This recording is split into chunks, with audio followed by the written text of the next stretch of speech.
Calculations, they will all turn out reload. Deal, game, wing, Johnny come marching home.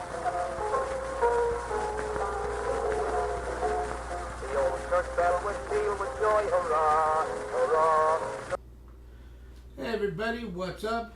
Welcome back to A People's Historian, the show where we read about 30 minutes of history together. My name is Jason Kishinev, and we're reading Wars of Racket by General Smedley Butler. Well, actually, we're reading Common Sense Neutrality, an essay by General Smedley Butler that appeared in a book of essays and is being featured at the end of Wars of Racket. Remember, if you like the book, if you like the episode, if you like the channel, hit the like and subscribe button and hit that notification bell, and you'll be notified each time I make a new video. Let's dig in. Don't you see, it's all a question of supply, this invading business. Men and munitions always run out before the supply of men is exhausted. Just figure it out for yourselves. For every man at the front, you must ship every day of the year from your Home Depot 1,000 pounds of supplies. Food, ammunition, gasoline, clothing, medical supplies, engineering supplies, spare parts, etc. To say nothing of replacements of the above. If you have 200,000 men at the front, you will have 800,000 men supplying them from the rear. And you will have to send them 100,000 tons of supplies every day. Remember also that for every 1,000 miles you go across water on an invading expedition into a hostile land, you must take with you 90 days' stores of all kinds. It is over 3,000 miles across the Atlantic. 3 times 90 is 270 days. 9 months. No, the supply of a European army in America is out of the question. That is, an army big enough to land here. There's another thing to remember. No fleet can operate more than 1,500 miles from its base, and Germany proper would be the base of a Hitler invading fleet. No, he couldn't get his fleet over here or get it home again if he did. But, they say, he might build a base somewhere in South America. Well, my friends, those who got up that little idea overlooked the fact that it is farther by a good deal from Berlin to South America than from Berlin to New York. So why invade America via South America? It doesn't make sense. For when Hitler got to South America, he would be a good deal farther away from us than if he had just come straight over from Berlin. So don't let that frighten you. It is all pure propaganda and insane to talk of Hitler invading us. And don't forget, too, that we have a navy of our own, and it's the best in the world, too. Now, what about an aerial invasion? Well, Colonel Lindbergh and Eddie Rickenbacker, the 2 foremost flyers we have, already have told us it's ridiculous to talk of an invasion by air or to talk or think of bombing New York from Berlin. But suppose they do invent a plane that might be able to do it.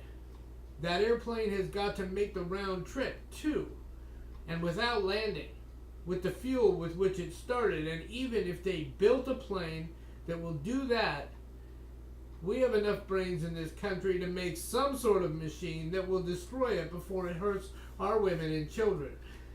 And don't forget that we have an air force of our own, and a fine one too. So let's take one thing at a time. This war's in Europe. It isn't over here, and it won't come over here unless we invite it. And the best way to invite it was to raise this embargo and sell bombs and ammunitions. They'll have the stamp of American makers on them, and they have the RSVP that will bring about that invitation. An invitation to go over there and join in the mess. Oh, but the bogey is that someone will come over here. Don't be alarmed. No one in Europe can afford to leave home. Why, if Hitler were to leave Germany with 1,000,000 men to go anywhere, if he ever got back, he'd find everybody speaking French or Russian. Those babies would move in on him while he was gone. No, there isn't a single crazy war dog that can come over here. We can build a defense of our own country that not even a rat, much less a mad dog, could creep through. Let's be consistent. We cry to high heaven that we are a God-fearing and peace-loving nation, and therefore we don't believe in shooting people, bombing their homes, knocking down their cities with cannon. And we really are a God-fearing and peace-loving people. But certainly it's ungodly, hypocritical, and unmanly of us to say to the British and the French, sure, we're against this fellow Hitler, but being God-fearing, we can't shoot him, we can't bomb him, but we'll be delighted to see you do it, and we'll furnish the guns and the bombs. That is, provided you pay us double what they're worth, and in order that there may be no mistake about it this time, you'll pay us in advance. You see, we're against going to war ourselves, but we're not against your wars. You go ahead. We'll sell you the stuff. The majority of the people of this country are against Hitler, but don't want to get into this war in Europe. Our people think the best way to stay out of it is to be neutral. How is it proposed to stay neutral? Why, by regulating the sale of our products. It was satisfactorily proved that the sale of munitions to the Allies in 1914, 15, and 16 got us into the World War. Now, by selling again, we run the same risks. If the sale of products has a tendency to involve us, certainly the more we sell, the greater the risk of getting in. The more we sell, the greater the business and the profits. And the greater the profits, the greater our interest in the success of the customer. Our business motto, our business slogan is, the customer is always right. Isn't it? The embargo on the sale of munitions certainly limited the volume of our sales. It most certainly cut out blood money. So why did we raise it? Why did we open the gate and run greater risk? Why? To make sure that Hitler is licked. But then we would not be neutral, and we have pinned our hopes of staying out on our own being neutral. It certainly does not make sense to raise the embargo and try to stay neutral at the same time. Also, the time has come when we have to answer the big question before us. How often are we going to go over there to bail out Europe? Will we have to do it every 25 years? In addition to going ourselves last time, are we going to send our children today? Are we going to be ready to send our grandchildren 25 years from now? Isn't it time to take a stand about this thing here and now? Are we so vitally interested right now that we want to contribute 5 million of the finest and strongest boys that the great mothers of America have produced? Are you mothers and fathers so deeply concerned that you want to furnish your sons?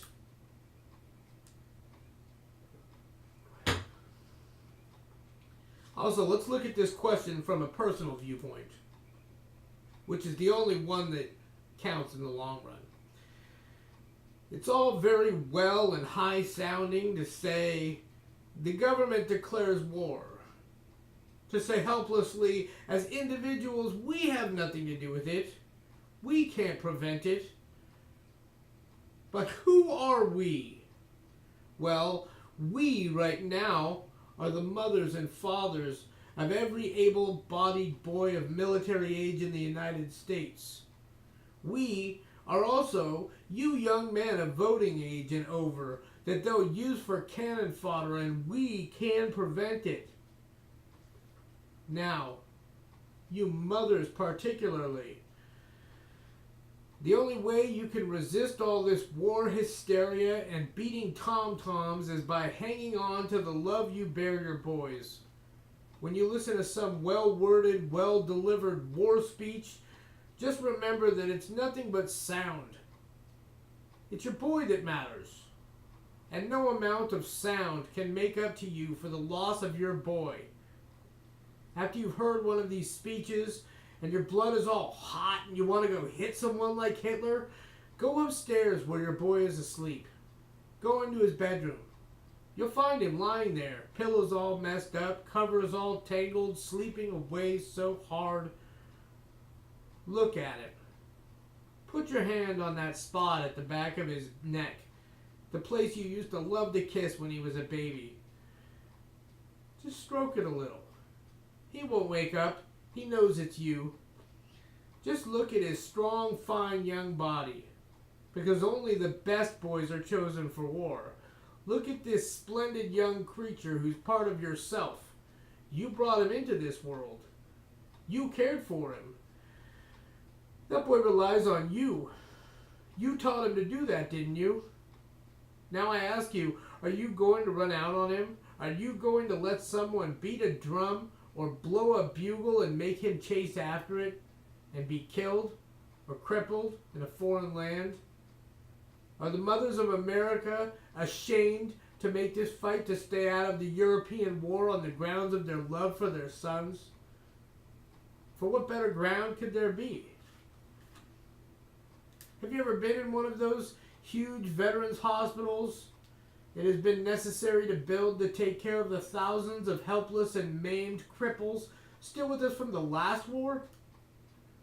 If you have, you will not need a reminder of what war can do to your boy, how it can render his life useless and broken at 20, and yet keep him cruelly alive for the whole span of it. If you have not, I advise you to go and see one of them, for nothing could bring home to you more clearly or tragically the fact that in the last analysis, it is your boy who is going to pay the piper. Few there are who come back entirely unscathed, and some come back in such a way that you would find yourself praying for their release from pain.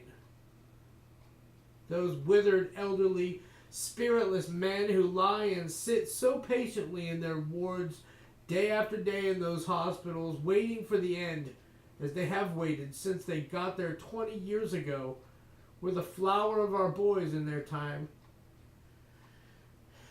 It is not age that has brought them to this pass, for their average age is a little over 40. It is war. Like the unknown soldier who was one of them, they too had mothers and fathers who felt toward them as you do about your boy. Thank God this is a democracy, and by your voice and by your vote, you can save your boy. You are the bosses of this country. You mothers. You fathers. And that brings up another point. If you let this country go into a European war, you will lose this democracy. Don't forget that. As you stand by your boy in bed, he is safe. But here is another picture. It may help you to build up resistance against all this propaganda which will almost drown you. Somewhere in a muddy trench, thousands of miles away from you and your home, your boy, the same one that is sleeping so sweetly and safely in his bed with you at his side, is waiting to go over the top. Just before dawn, drizzling rain, dark and dismal, face caked with mud and tears. So homesick and longing for you at home. Thinks of you on your knees praying for him. He is frightened to death, but still more scared the boy next to him will discover his terror. That's your boy. Stomach as big as an egg. I know I've had that sensation many times. Do you want him to be the next unknown soldier? The unknown soldier had a mother, you know, and a father. He didn't just appear out of thin air. Do you want your boy tangled in the barbed wire, or struggling for a last gasp of breath in a stinking trench somewhere abroad? Do you want him to cry out, "Mother, Father, why did you let them do it?" Think it over, my dear fellow Americans. Can't we be satisfied with defending our own homes, our own women, our own children right here in America? There are only two reasons why you should ever be asked to give your youngsters. One is the defense of our homes. The other is the defense of our Bill of Rights, and particularly the right to worship God as we see fit. Every other reason advanced for the murder of young men is a racket. Pure and simple.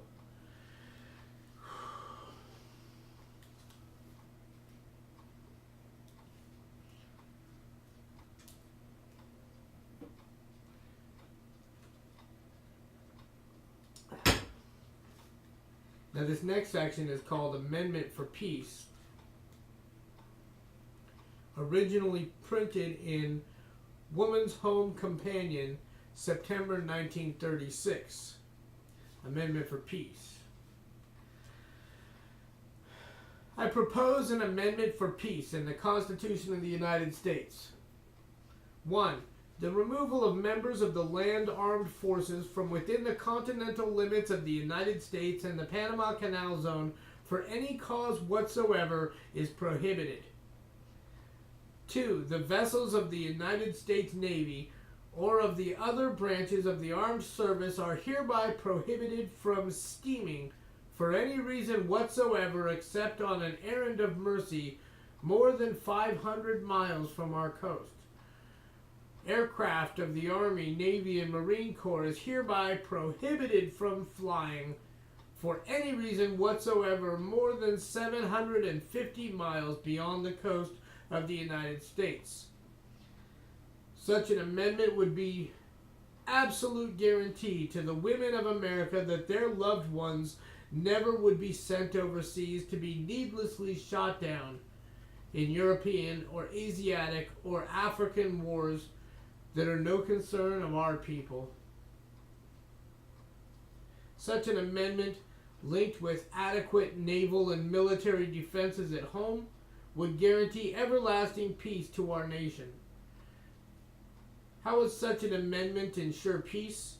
In the first place, the United States is in no danger whatever of military invasions. Even the Army, Navy departments, which are always preparing for war, and the State Department, which is always talking about peace but thinking about war, agree on that.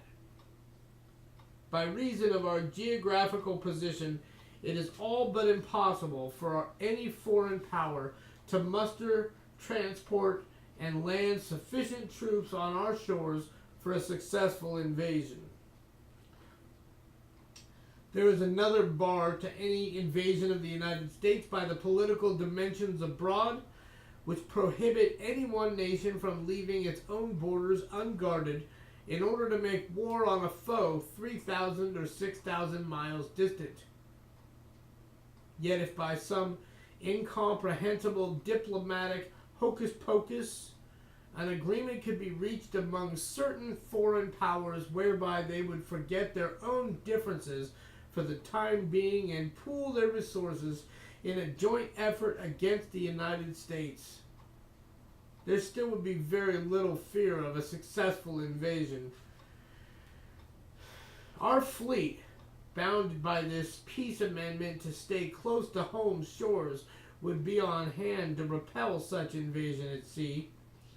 If through some serried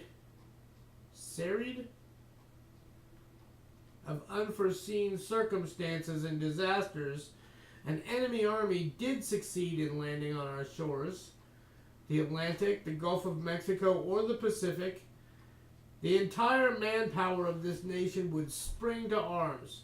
Every American, every man and boy would be ready without conscription, without pleading. Every American would be ready to grasp a rifle and rush forth to defend his home and his country. Yes, everybody would be in that rush. Even the peace at any price people. They would forget their scruples. The pacifists would be among the first in line.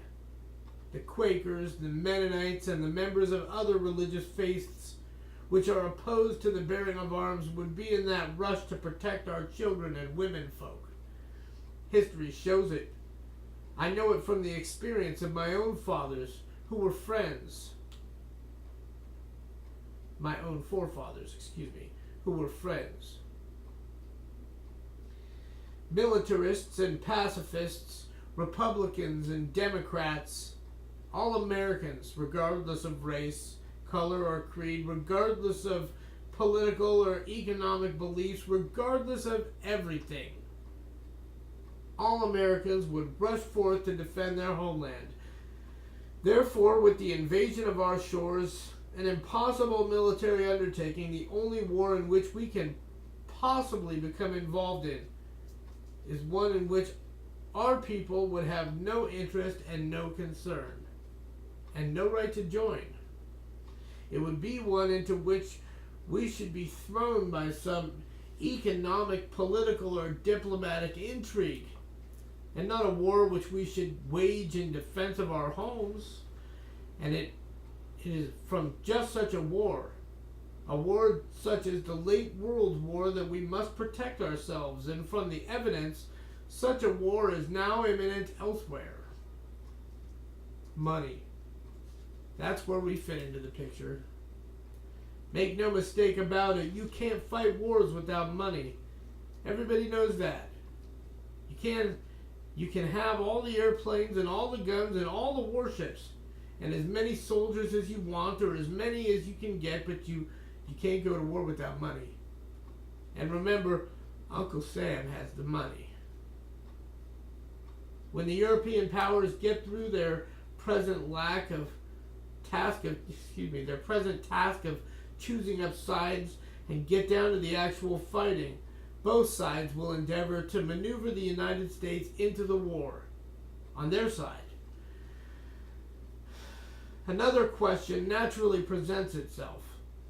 What of our territories and our dependencies? The answer is subject to great study and debate, but let us note here a few points. The Philippine Islands are now on their way to independence. They are not a defense necessity. Commercially, they are a liability. It is virtually impossible to defend them adequately. We should let them go. A bill to give Puerto Rico its independence has been introduced in Congress.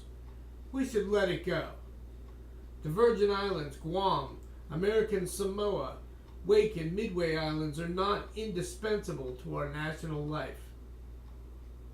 While American capital is invested in each instance, it would have to take its chances just as in all external investments. The balance of trade is against the United States in all of these dependencies. We buy more from each of them than we sell to them. They are not assets. Hawaii and Alaska are our own territories. We cannot set them loose. It is virtually impossible from a military or a naval standpoint to defend them properly except at prohibitive cost. So I believe our defense of these territories would have to be by economic pressure. We would move the naval station and the huge military detachment from the Hawaiian Islands and such forces as we have in Alaska, but we would announce to the world that these are ours and that they are not to be touched. That while we will not go abroad to fight for them, we will exact every possible economic pressure against any power which might be tempted to take these possessions. And the United States is so situated that it can successfully exert economic sanctions. That leaves the Panama Canal Zone. Excuse me. The canal is essential to our defense. We must defend it. Although it's not our territory anymore. Any notion which would attempt to block, damage, or destroy the canal would do so only as a prelude to a war upon our people. We would defend it as we would any part of our coast. We must always bear in mind that there is no royal road to peace. In recent years, and as the result of disclosures of World War intrigues, men and women have been endeavoring to chart new paths and byways toward the goal of peace. But no one of these paths alone leads permanently away from the dangers of war. These paths are neutrality, take the profit out of war, referendum on war, total disarmament, mass protests, education of the masses, student strikes, and Oxford oaths. Let us suppose that all the anti-war measures that have been proposed were passed by Congress and placed on our statute books. Statute books? Statute books, I think. Let us suppose that all America's youth of fighting age were to subscribe to the Oxford Oath against participation in war. This would not ensure the peace of our nation. Laws passed by Congress in 1 week can be wiped off the statute books the next week, and laws can be evaded. Take our neutrality measures, prohibiting the export of rifles, ammunition, and other products to nations at war. There are ways and means of evading such embargoes. Machine guns can be, as they have been in the past, whipped as sewing machines. Cannons can be camouflaged as locomotive parts and with the necessary bribes placed aboard ship. The proposed take the profit out of war bill also could be evaded by intricate financial jugglery such as was common during the World War. And last, even the war referendum, the plebiscite to decide whether our people are to go to war or not, is not foolproof. Don't you suppose that the American people could be roused by skillful propaganda to vote for a war in which we have no interest, even if a hysterical Congress did not previously wipe the law from the books?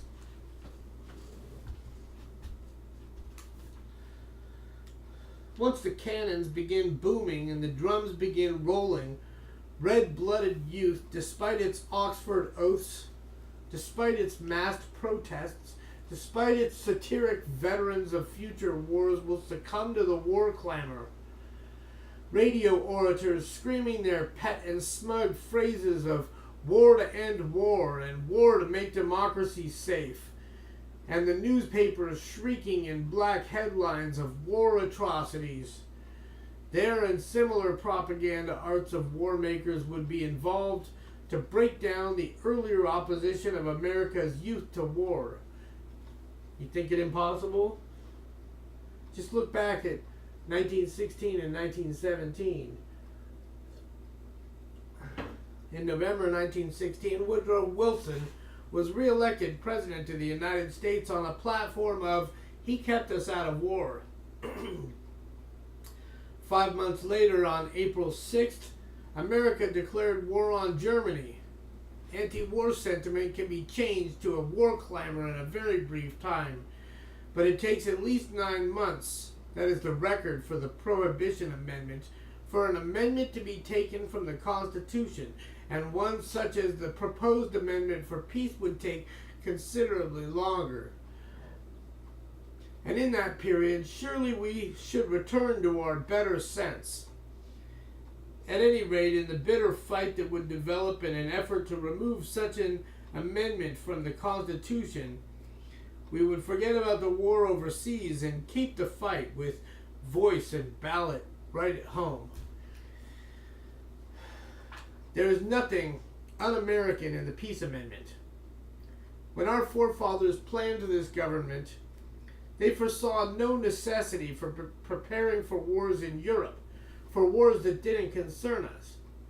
As a matter of fact, after the Revolutionary War had been won and after the new United States government was established, our Army and Navy were eliminated.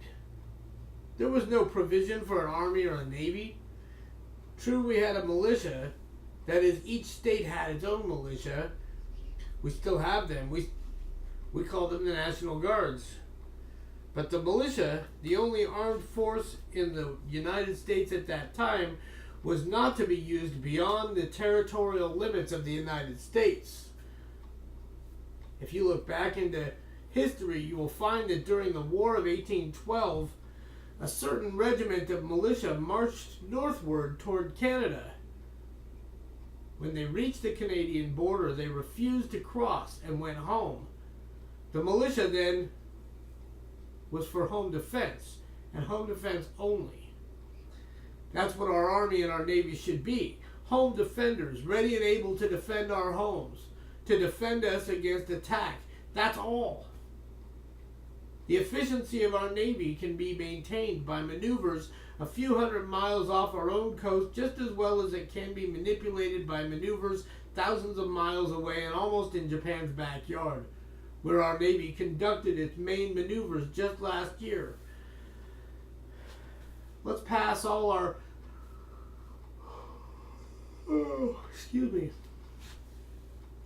Let's pass all our suggested anti-war legislation. Let's attend all the peace and disarmament conferences. Let's have all the war protest meetings we can arrange. Let our young men form their veterans of future war groups. Let's do all this and more. But if we really want to make it impossible to have our young men sent abroad to fight the wars of others, then let us by all means insist upon adding the peace amendment to the Constitution of the United States. And the mother, the wives, and the sisters of the future cannon fodder must lead the way.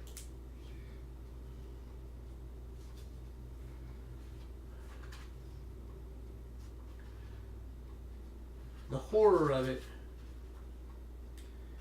Camera records of war's gruesome glories. Arranged by Frederick Barber of Historical Foundations. Originally published by Brewer, Warren, and Putnam, 1932. And I warn you, if you are faint of heart, you may want to turn this off and pick up the next episode. We'll be reading an Indigenous People's History of the United States by Roxanne Dunbar Ortiz. Hit that like and subscribe button if you're tuning out, would you? Alright, so, the horror of it. I'll give you a minute to tune out if you want to do that.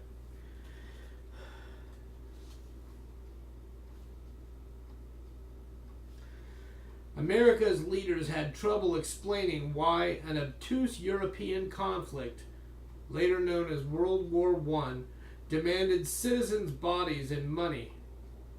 Then flags started to unroll, drums started to beat, and posters began to reveal the enemy wearing Kaiser helmets and spiriting away little girls still dressed in their night clothes. The propaganda was devastatingly effective.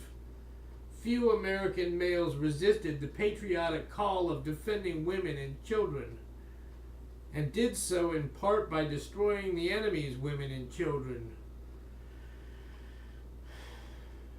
Years later, waking from the consequences of the Great War during the Great Depression, with friends and families shot or mustard gas to destruction, Americans began to realize that the war's victory was Pyrrhic at best. Even so-called patriots began to wonder why it was deemed necessary to fight conflicts having little to do with a threat to American soil. Brigadier General Smedley Butler lectured to millions on why war was a racket, and a book called The Horror of It was published at the same time. Its photographic record revealed the unacknowledged results of war propaganda's drumbeats. It is no longer taboo to say that President Roosevelt required Pearl Harbor to drag a war-weary American public into supporting another world war. Discussion of FDR's foreknowledge of the Japanese attack is not only the subject of books by respected historians, but of documentaries on cable television. War is more than a racket. It's an economic imperative which must be stimulated, however deviously. Smedley Butler speaks from experience of its primary beneficiaries. The horror of it uncovers the results of propaganda's most vicious lies. Adam Parfrey. When Johnny comes marching home, sung by Mr. John Farrell.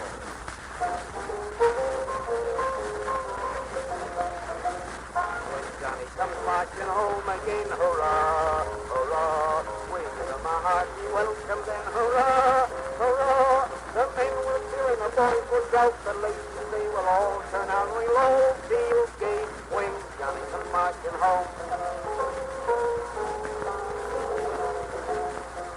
Church bell would peal with joy, hurrah, hurrah, to welcome home our darling boy, hurrah, hurrah. The village lads and lassies, they with roses, they will strew the way, and we'll all feel gay when Johnny comes marching home.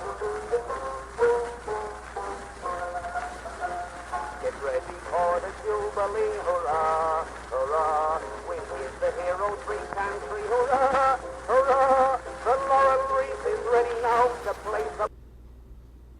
If you stuck it out for the whole thing, and if you don't feel like throwing up because of those pictures, you've got a stronger stomach than I do, my friend.